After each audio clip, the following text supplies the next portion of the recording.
So earlier in the year, Save the Children came up with a very dramatic figure that there were 95,000 unaccompanied child refugees somewhere in Europe. So Yvette Cooper and I discussed this, and I put down an amendment to the immigration bill going through which said we should take some of them. Actually, it said we should take 3,000. I never said we should take them all. I said we should take our share. I think the government got caught with an amendment, and they then spent their time trying to see how they can get out of it. When the children do arrive here, and I think a lot of the public don't realise, is that's just their beginning of their journey in the UK. They don't automatically get granted refugee status. These children have to go through an asylum process, so they have to prove that they're a refugee. But I think one of the most serious things that they face is they're expected to then engage with completely complex legal processes. Their whole lives are governed by laws. And sadly, most unaccompanied asylum-seeking children are refused asylum in the UK. I was born in Afghanistan many years ago. I left at the age of 12, traveled through 10 countries on my own as a child. I didn't want to leave. I mean, it's 10 years that I have not seen my family, my mother, and my siblings. So much has happened. It's been a difficult struggle. It's been a battle. Made it to Greece through the Mediterranean. Even 10 years later, when I remember the scenes, me being in the boat for almost 50 hours in a small boat which was designed for 20 people. There were 120 of us in it, very overcrowded, and if things wasn't getting worse, it broke down. We didn't have proper food or water for almost a week. But it was another battle. It was another struggle, being at the hands of social services and government officials.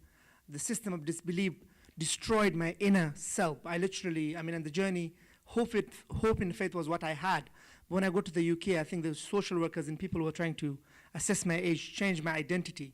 They didn't realize the traumas that I went through, the hardship that I experienced. And the thing that changed my life was people believed in me. You know, I went to the school in Bolton, a lady, head teacher said to me, Gulwali, I believe you, come to school, you know. And then that's how it took me 5 years to get a refugee status. And now I'm an advocate, campaigner, activist for refugees' rights. I'm just going to leave you with a thought. There was mention about the Holocaust and what has happened in the past in history. And we always question, how did they let it happen? You know, what was people doing? And 30 years down the line, 20 years down the line, people will ask, our children, our grandchildren will ask, what were we doing? And being a child at the age of 12, coming to a country like this, everything's absolutely different. So you've got everyone else who's got their families, and I'm staying with someone who I call my aunt. Don't know anything about my mum, nor do I know anything about my dad. So you're not allowed to be honest because you can't discuss your situation with a lot of people. And I think that was the biggest hurdle for me at the first stage of all this. I was refused asylum, and I was granted discretionary leave to remain until the age of 17 and a half, so not all the way till 18 actually. In the end, it was just a law change that basically stated that if you had discretionary leave to remain, which is when you're rejected asylum and you're given alternative leave because there's a discretion from the Home Office, you're not entitled to student finance. So you can go to university, that's absolutely fine, you get a place, you get a grade, you apply via UCAS, but you're just not entitled to have student loan. Only thing that kept me going and the only support I did get was from Article 26. And the director of Article 26, Rebecca, she's not actually here today, and what they actually do is they liaise with universities across the country and they're able to get a fee waiver for your university fees, and they're able to get only a few amounts of students to get to go to university for a whole 3 years for any course that you're able to get onto, as long as the university partakes in part of this at all. So I managed to get onto Article 26 a year later. I managed to graduate, I managed to get a first class. I am now working in clinical research. My case is still with the Home Office. They tried to pull me back and I am here today, and I'm so happy that so many people are here to listen to my story.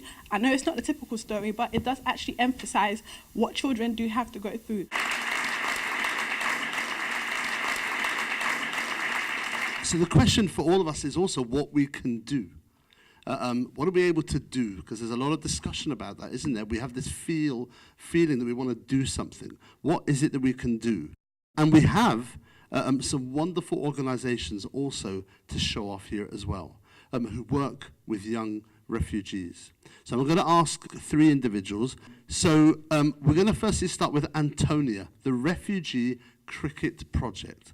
Listen to this because it's amazing.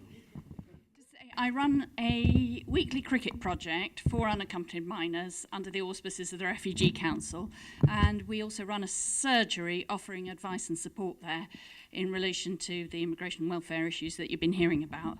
At the Refugee Council Children's Section, 84% of our clients are male and only 4% are under 14.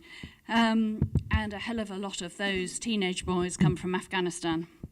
I haven't given you much of any practical advice, but I think to the extent that it's been successful, the cricket project has been because at its core it's got something that comes from them. It's not something, and it's something that's familiar to them. It's not been something that somebody's thought up and then tried to sort of fit the square pegs into the round holes.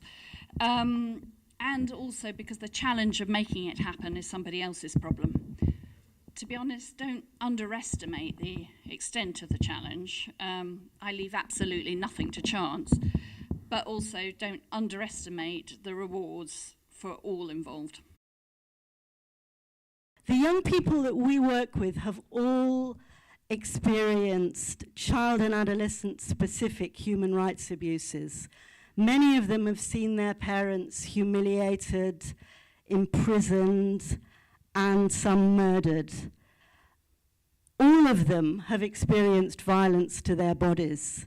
We offer everybody a long assessment, and then most people have individual psychotherapy for a long time.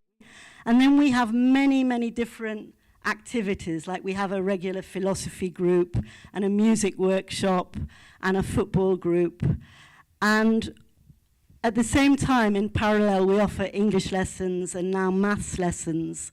My organisation is the Jewish Council for Racial Equality, but our befrienders come from all backgrounds, all faiths and none, all ages, every walk of life really, and we'll find a pair. In fact, we've got several people here in the audience today who are referrers who work with young refugees and asylum seekers, who will say to us, we have a young person, maybe they're a bit lonely or anxious, we think that they could benefit from having a befriender, and we'll find a volunteer, usually someone who doesn't work in the asylum sector. So it's a wonderful way, if that's not your walk of life, that you can do something.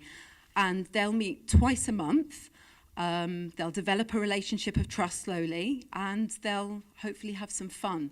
And it's also such an important part of making somebody feel like they do have a life here.